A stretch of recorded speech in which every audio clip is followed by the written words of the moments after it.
Start करिए આપણે पुष्प विन्यास। पुष्प विन्यास એટલે શું? તો વનસ્પતિની જે અક્ષ કે શાખા પર પુષ્પનો ઉદ્ભવ થાય તે અક્ષને પુષ્પ વિન્યાસ અક્ષ કહે છે। એટલે ધારો કે આપણે કોઈક વનસ્પતિ લઈએ,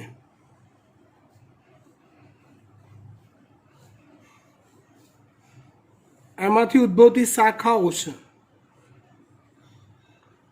એમાંથી ઉદ્ભવતી શાખા છે અથવા ધરી છે। જો અહીંયા પુષ્પનો ઉદ્ભવ થતો હોય આ જગ્યાએ, તો આ અક્ષ કે ધરી ને પુષ્પ વિન્યાસ અક્ષ કહેવાય છે।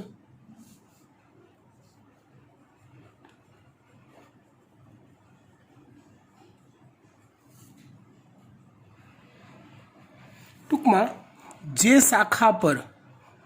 શાખા પર પુષ્પ સર્જાતા હોય એ શાખા કે એ અક્ષને પુષ્પ વિન્યાસ અક્ષ કહેવાય છે। સમજ પડી ગઈ? ઓકે। હવે દુનિયાની જેટલી પણ વનસ્પતિઓ છે, સપુષ્પી, આવૃત બીજધારી, તો એ દરેક વનસ્પતિઓમાં પુષ્પ વિન્યાસ અક્ષ પર એક ચોક્કસ પ્રકારે પુષ્પો ગોઠવાયેલા હોય છે અથવા એક ચોક્કસ મેથડથી કે ચોક્કસ સ્ટાઇલથી પુષ્પ સર્જાતા હોય છે।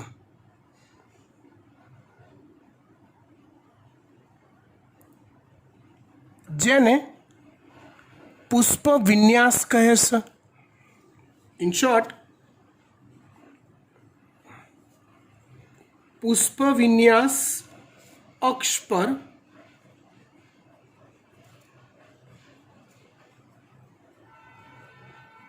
પુષ્પની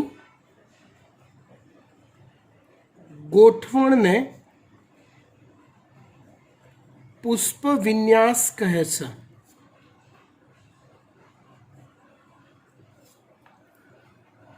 જે સ્ટાઇલમાં પુષ્પ ઉદ્ભવતા હોય એ ગોઠવણની સ્ટાઇલને પુષ્પ વિન્યાસ કહેવાય છે। જો પુષ્પ વિન્યાસના મુખ્ય 3 પ્રકાર છે। એક એકાકી પુષ્પ વિન્યાસ, 2 अपरिमित पुष्प विन्यास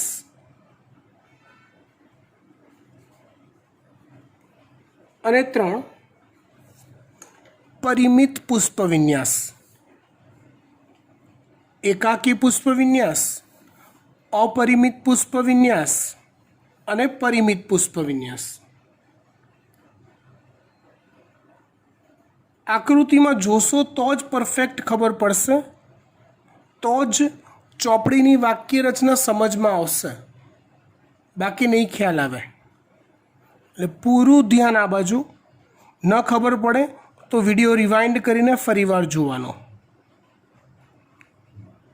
બરાબર?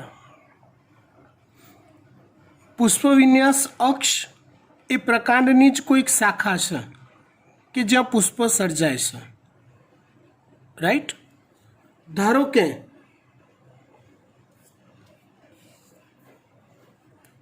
કે આ એવી જ કોઈક પ્રકારની શાખા છે। હવે એ પ્રકારની શાખાનો જે ટોચનો ભાગ હોય, આ ભાગ, ત્યાં અગ્રકલિકા આવેલી હોય।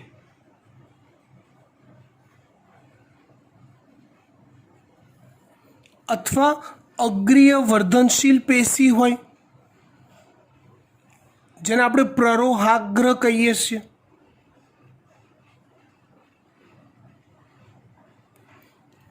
જ્યાંથી વનસ્પતિની આયામ અક્ષે આમ આમ લંબ અક્ષે વૃદ્ધિ થતી હોય,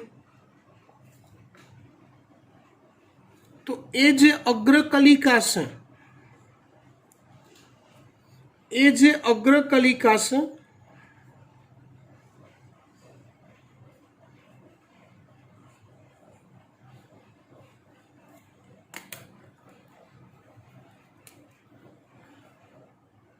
એ અગ્રકલિકા પોતે જ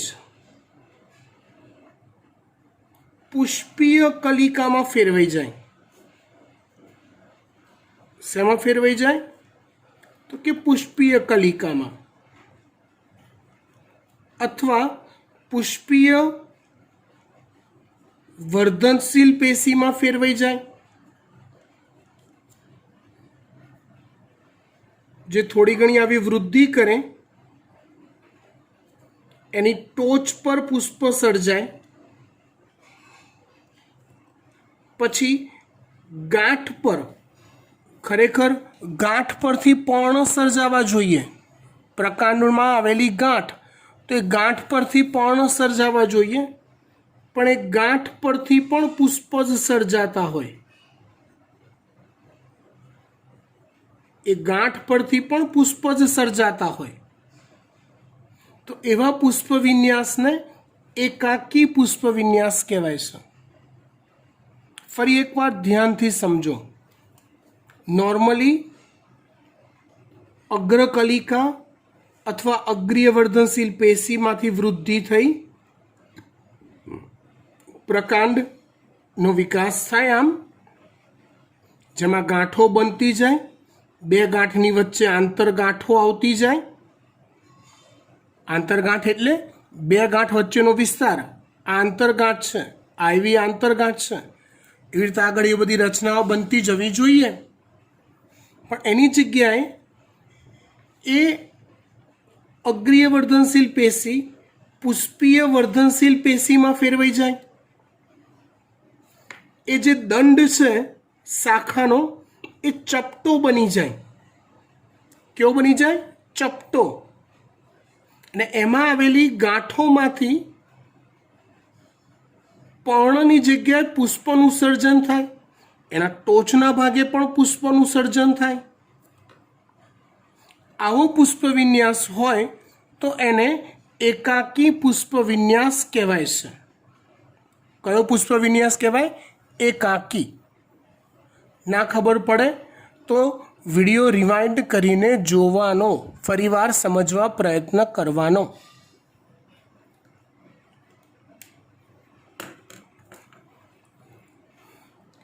અપરિમિત અને પરિમિત બંનેનું પહેલાં હું તમને ગુજરાતી સમજાવી દઉં. અપરિમિત એટલે, સોરી, અંગ્રેજી સમજાવી દઉં, આ તો ગુજરાતી શબ્દ છે જ. અપરિમિત એટલે અનલિમિટેડ.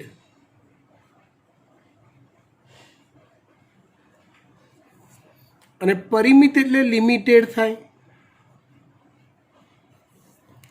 અપરિમિત એટલે અનલિમિટેડ અને પરિમિત એટલે થાય લિમિટેડ. અપરિમિતમાં કેવું થાય સમજો. આ ધારો કે પ્રકાંડની શાખા છે, જેના પર પુષ્પ સર્જાય છે.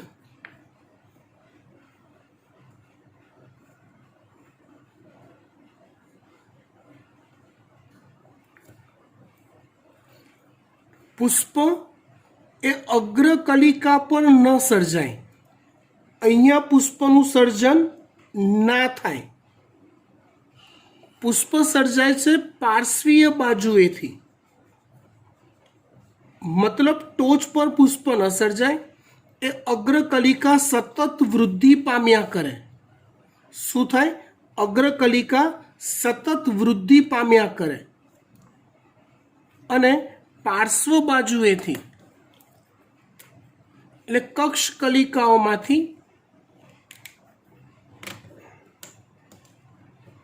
પુષ્પનું સર્જન થાય, પણ એ પુષ્પ અગ્રાભિવર્ધી ક્રમમાં વિકસે.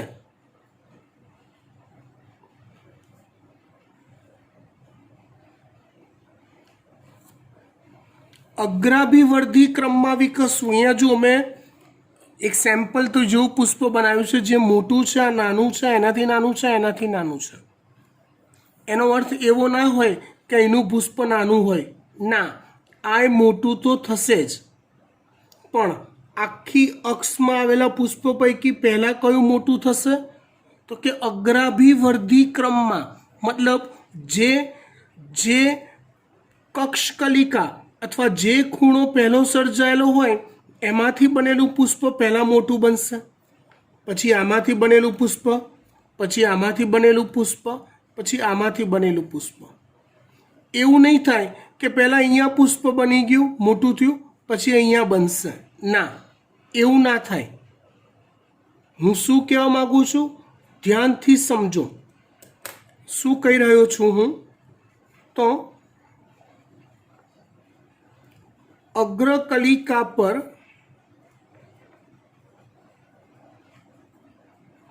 પુષ્પોદ્ભવ ન થાય, તે સતત વિકસ્યા કરે. એટલે આ અક્ષ લાંબો ને લાંબો બનતો જાય, અને એટલે જ આનું નામ અપરિમિત આપ્યું છે. અગ્રકલિકા સતત વૃદ્ધિ પામ્યા કરે છે, માટે આને અપરિમિત પુષ્પ વિન્યાસ કીધો છે.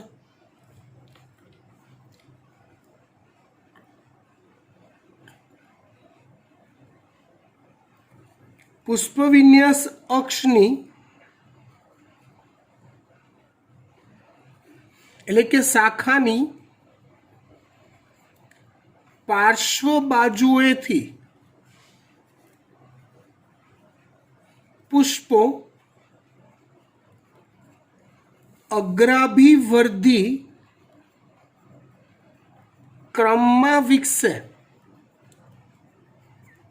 મતલબ આખી શાખામાં પહેલા કયો ભાગ બન્યો હશે? તો કે નીચેવાળો ભાગ. તો ત્યાંથી પુષ્પ પહેલાં વિકસશે, એની ઉપરના ભાગેથી પુષ્પ ત્યાર પછી વિકસશે, એની ઉપરના ભાગેથી પુષ્પ ત્યાર પછી, એની ઉપરના ભાગેથી પુષ્પ ત્યાર પછી વિકસશે. આને કહેવાય અપરિમિત પુષ્પ વિન્યાસ. કયો? અપરિમિત પુષ્પ વિન્યાસ.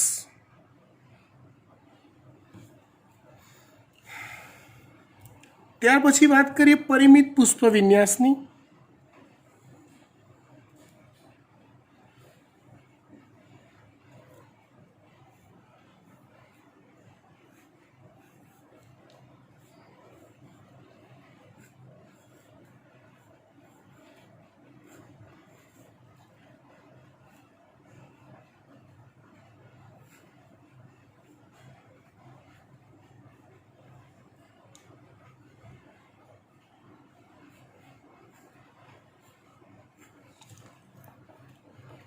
તો જો પરિમિત પુષ્પ વિન્યાસમાં જે અગ્રકલિકા છે એ થોડોક સમય વૃદ્ધિ પામીને કુંઠિત થઈ જાય.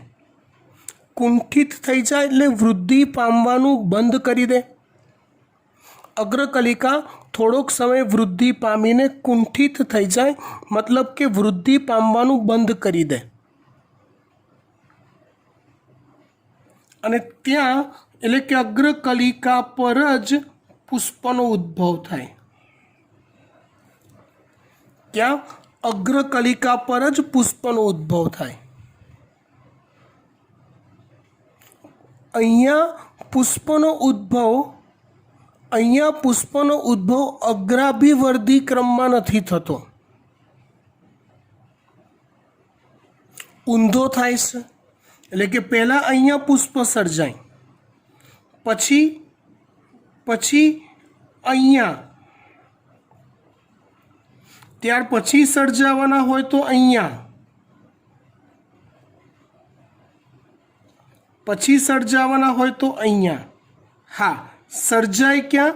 तो कि दरेक शाखानी अग्रकलिका पर ज पुष्प सर्जाय, पुष्प पार्श्व बाजुओ पर न सर्जाय। फरी एक बार समझो ध्यान थी, अपरिमित और परिमित वच्चेनो तफावत। अहींया अपरिमित अग्रकलिका पर पुष्प न सर्जाय, परिमित अग्रकलिका पर पुष्प सर्जाय। शाखानी पार्श्व बाजुओए पुष्प सर्जाय, शाखानी पार्श्व बाजुए पुष्प न सर्जाय, टोच पर ज सर्जाय। अग्राभिवर्धी क्रम में सर्जाय, अग्राभिवर्धी क्रम में नहीं, तलस्थ क्रम में सर्जाय, पहला ऊपर पछी नीचे ए रीते। पण दरेक शाखानी टोचनो भाग पुष्प धारण करे એટલે શાખાની વૃદ્ધિ અટકી જાય। परिमित अग्रकलिका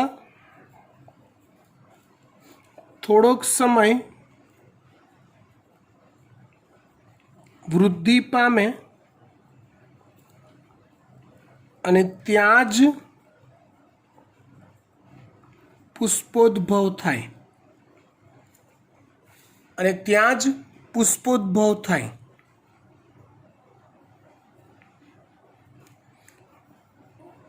અગ્રકલિકા પર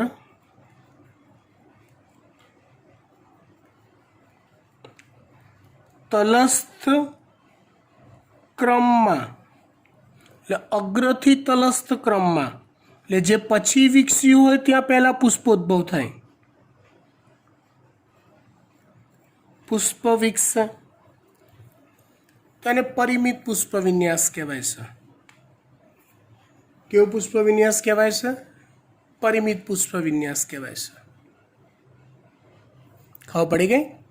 ચાલો વાત કરીએ પુષ્પ વિન્યાસની। ટેક્સ્ટ બુક પ્રમાણે ખાલી વાંચી લઈએ, ધ્યાન આપજો।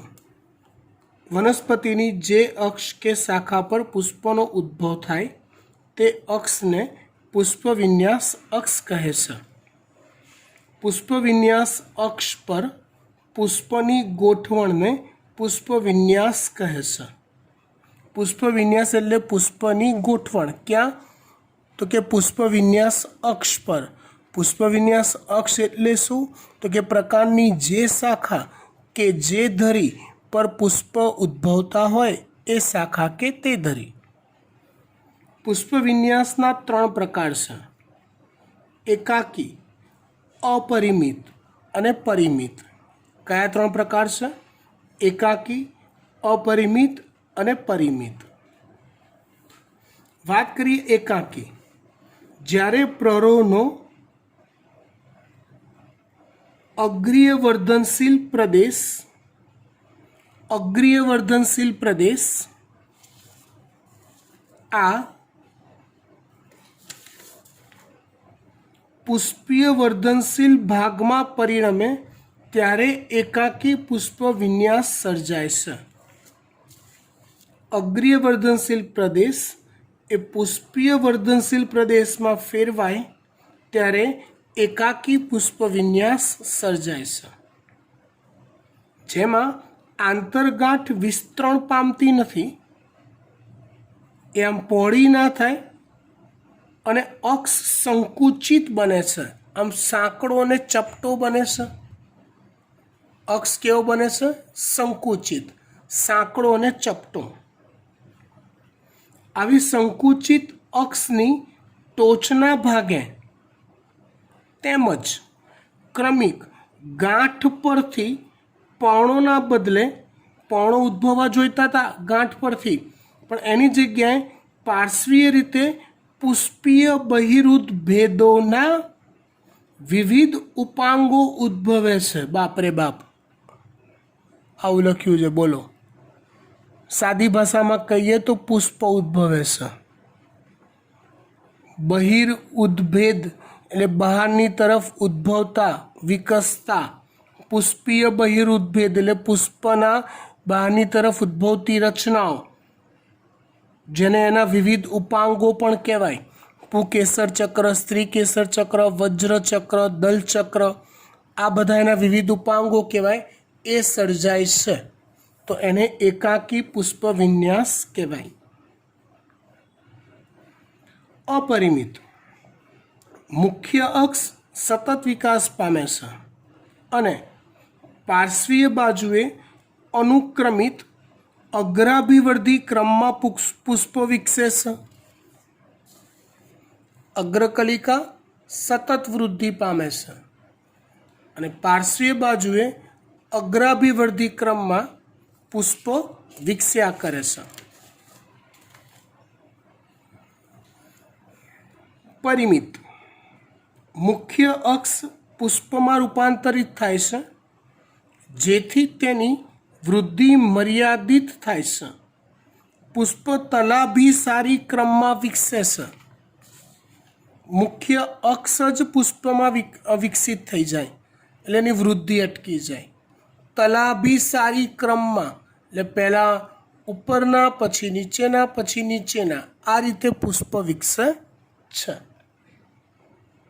કયો પુષ્પ વિન્યાસ? પરિમિત. ચલો, ત્યાર પછી આપણે વાત કરીએ પુષ્પની. કોની વાત કરીએ આપણે? પુષ્પની. પુષ્પ તો આવૃત બીજધારી વનસ્પતિમાં પુષ્પ એ પ્રજનન અંગ છે જે લિંગી પ્રજનન માટે જરૂરી છે. આવૃત બીજધારી વનસ્પતિ લિંગી પ્રજનન પુષ્પની મદદથી કરે છે. કોની મદદથી કરે છે લિંગી પ્રજનન? પુષ્પની મદદથી કરે છે. પુષ્પના વિવિધ ભાગો જોઈએ એના માટે પહેલાં આપણે પુષ્પની આકૃતિ શીખી લઈએ.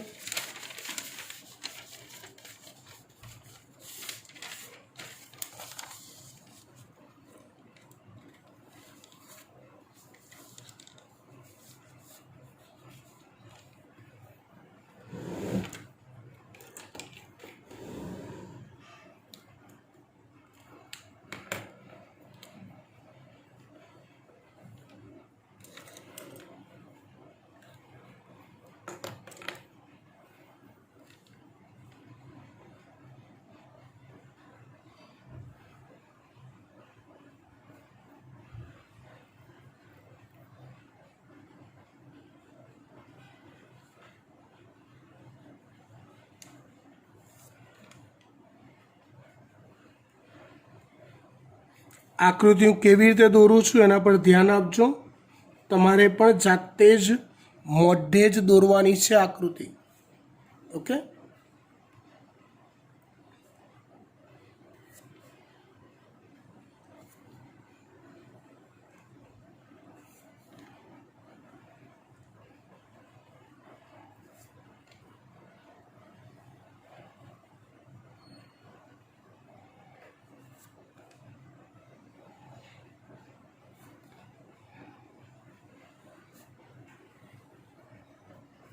જો બેટા, આ છે ને એ આખું પુષ્પ નથી. એક પુષ્પ હોય ને તો એને ઊભો છેદ લીધેલો છે એટલે આપણને અંદરની બધી જ રચના દેખાય ને એ પ્રકારે એનો ઊભો છેદ લીધેલો છે આપણે.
જો લાક્ષણિક પુષ્પમાં જુદા જુદા ભાગોની ચર્ચા કરીએ તો આ જે ભાગ છે ને જ્યાંથી આપણે પુષ્પને પકડતા હોઈએ એ ભાગને પુષ્પદંડ કહેવાય છે.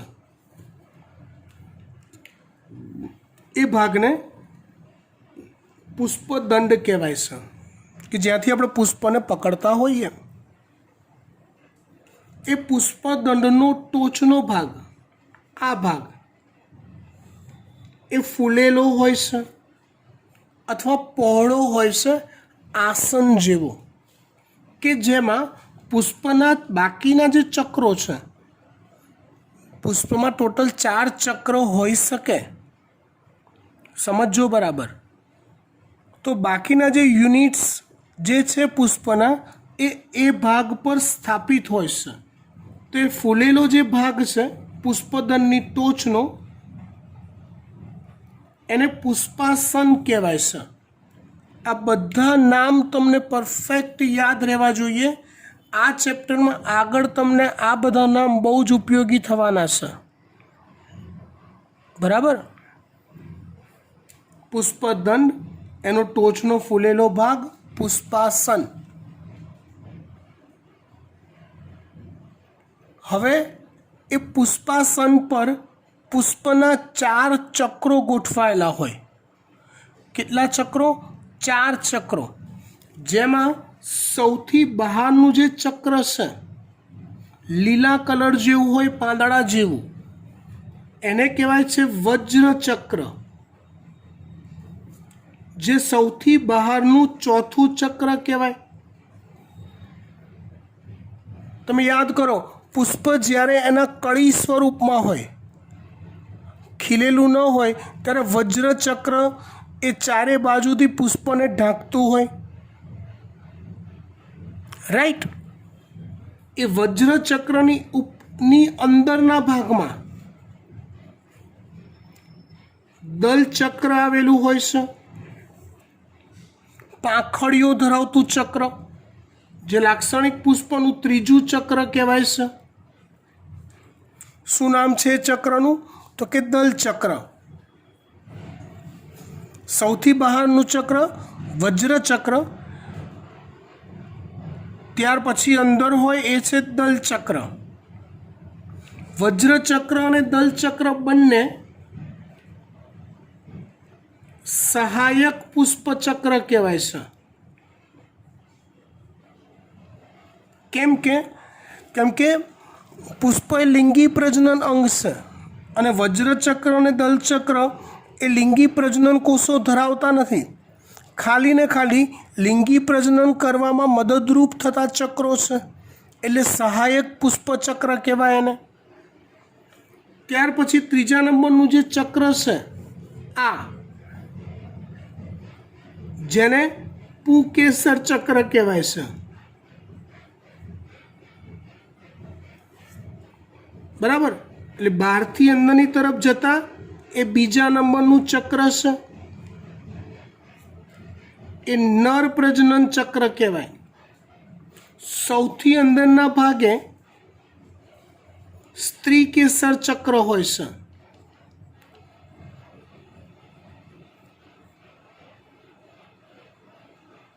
પહેલું ચક્ર કહેવાય.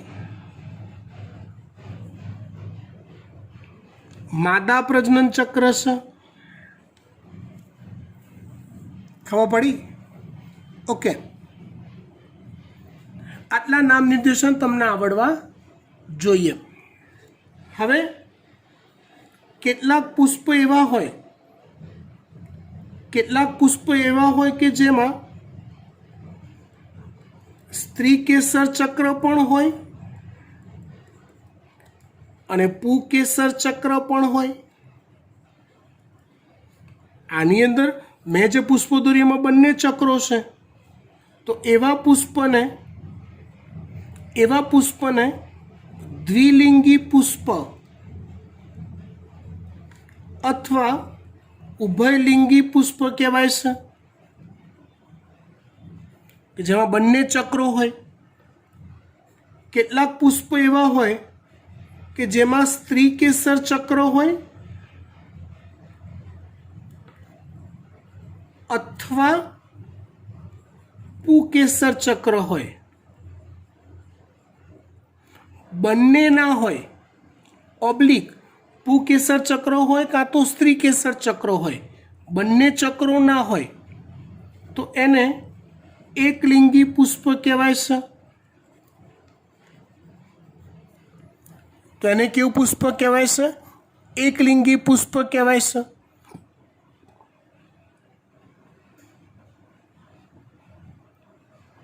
ખબર પડી? આ સિવાય પણ પુષ્પોના બીજા જુદા જુદા પ્રકાર આપણે જોવાના છે. એ જોઈએ એ પહેલાં આટલું જે લખાણ છે એ પાકું કરી લઈએ, એકવાર ટેક્સ્ટબુકમાંથી સમજી લઈએ. ચલો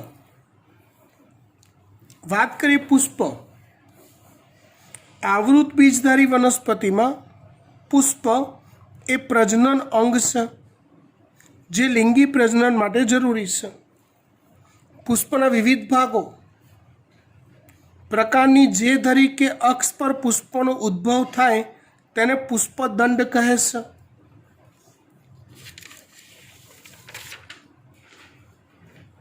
ચલો ત્યાર પછી વાત કરીએ આપણે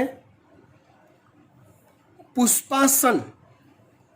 પુષ્પદંડનો ટોચનો ફૂલેલો ભાગ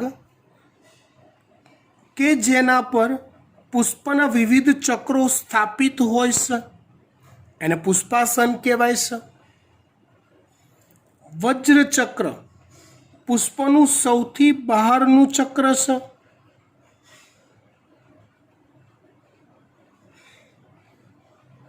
પુષ્પનું સૌથી બહારનું ચક્ર છે તે સહાયક પુષ્પ ચક્ર છે.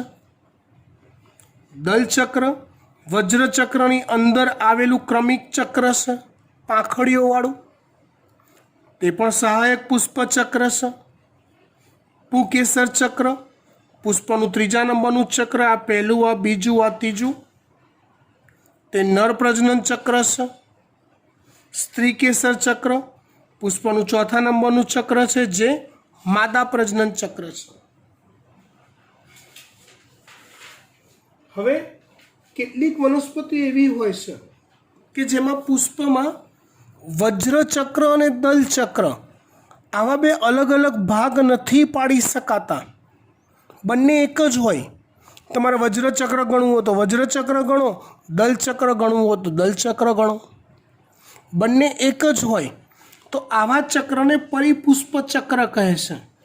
અહીંયા આપણે જે આકૃતિ દોરી, હું તમને એમાં કહું બેટા ઓળખો તો વજ્રચક્ર, તમે કહેશો આ રહ્યું. બેટા ઓળખો તો દલચક્ર, તો કે સાહેબ આ રહ્યું. પણ જે ઓળખી ન શકાય, બંને એક જ હોય, બંને જુદા હોય જ નહીં, કોમન હોય, તેને પરિપુષ્પ ચક્ર કહેવાય છે. દ્વિલિંગી પુષ્પ પુકેસર અને સ્ત્રી કેસર આવા બંને ચક્રો ધરાવતા હોય. એકલિંગી પુષ્પ ફક્ત પુકેસર ચક્ર કે ફક્ત સ્ત્રી કેસર ચક્ર, બંનેમાંથી કોઈ એક જ ચક્ર ધરાવે તો એને એકલિંગી ચક્ર કહેવાય છે. ત્યાર પછી નિયમિત પુષ્પ. નિયમિત પુષ્પ એટલે શું? તો કે જે ક્યારેય ગેરહાજર ના રહે, રેગ્યુલર લેક્ચર એટેન્ડ કરતું હોય એને નિયમિત પુષ્પ કહેવાય. ક્યારે રજા ના પાડતું હોય એવું, હે ને, એને જ કહેવાય ને. હા બોલો બોલો, કહું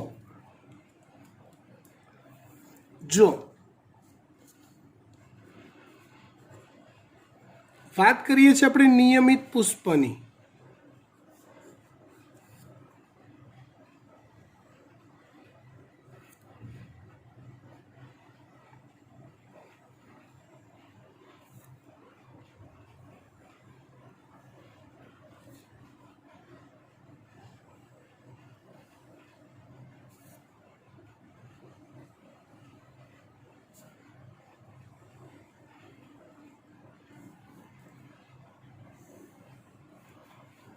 ધારો કે આવું પુષ્પ છે.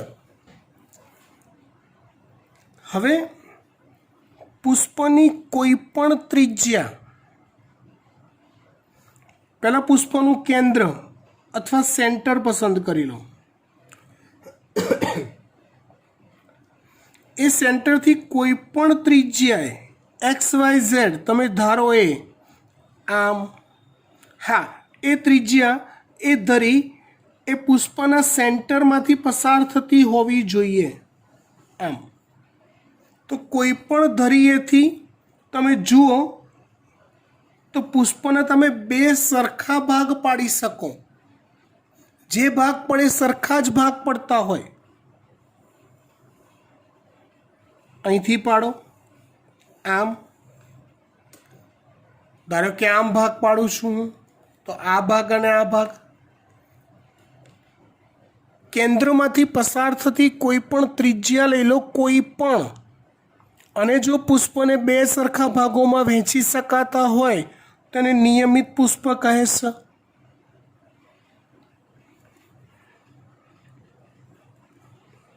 કેન્દ્રમાંથી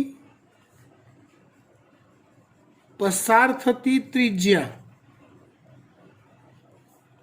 કોઈ પણ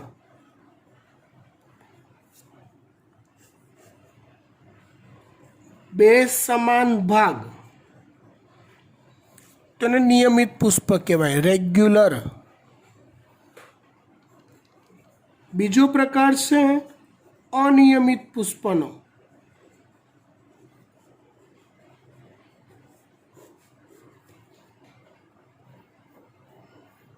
આવું વિશિષ્ટ પ્રકારના પુષ્પ છે.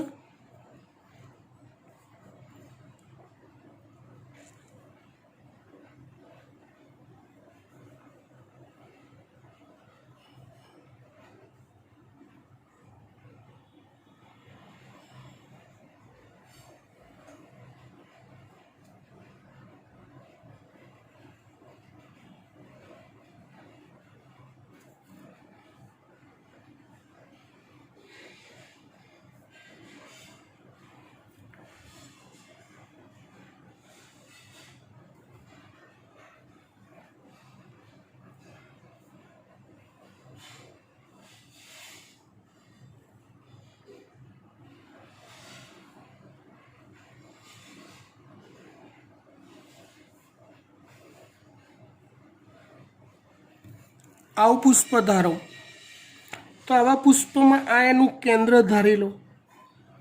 તો કેન્દ્રમાંથી પસાર થતી બેટા આ એક જ વન એન્ડ ઓનલી, અહીંયા કોઈ પણ આવે, અહીંયા વન એન્ડ ઓનલી આ એક જ ત્રિજ્યા એવી છે કે જ્યાંથી પુષ્પને બંને બાજુ સમાન ભાગોમાં વહેંચી શકાય છે. જો હું આમ લઈશ તો સમાન ભાગમાં નહીં વહેંચાય, આમ લઈશ, આ ધરીએ લઈશ તો પણ સમાન ભાગમાં નહીં વહેંચાય. ફક્ત ને ફક્ત આ એક જ ધરીએથી પુષ્પને બે સમાન ભાગમાં વહેંચી શકાય છે. તો એને કહેવાય છે અનિયમિત પુષ્પ.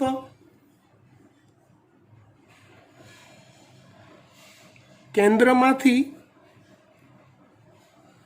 પસાર થતી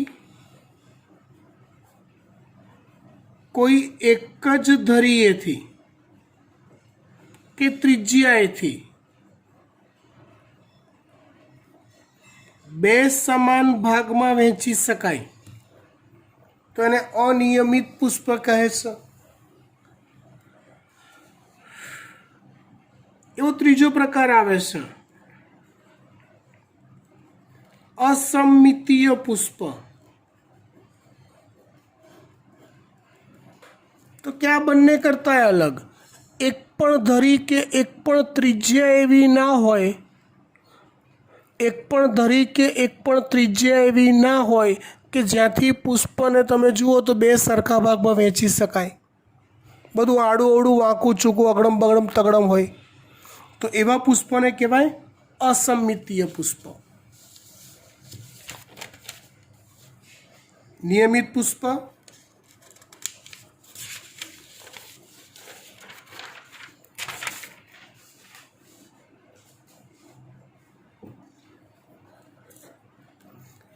अनियमित पुष्प,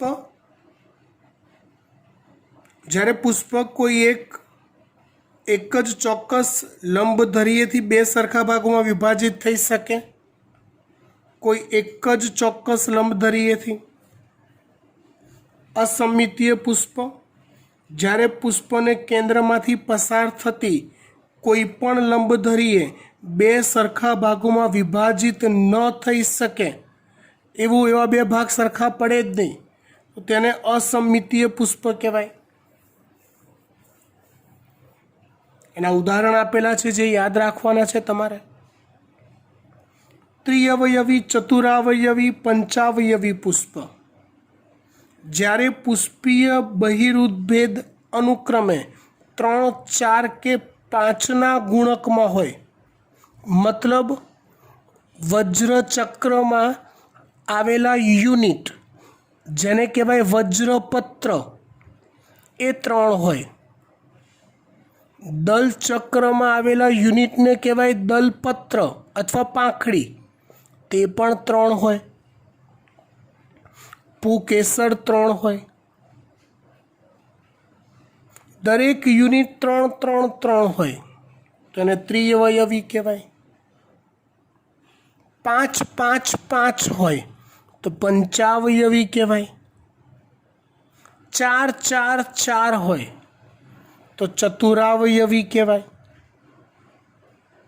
દરેક યુનિટ 3ના ગુણકના 4ના ગુણકમાં કે 5ના ગુણકમાં હોય તો એને એવા પુષ્પને ત્રિઅવયવી, ચતુરાવયવી કે પંચાવયવી પુષ્પ કહેવાય.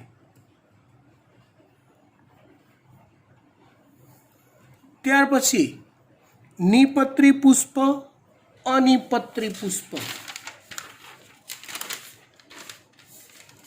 એટલે ધારો કે આ પુષ્પ છે,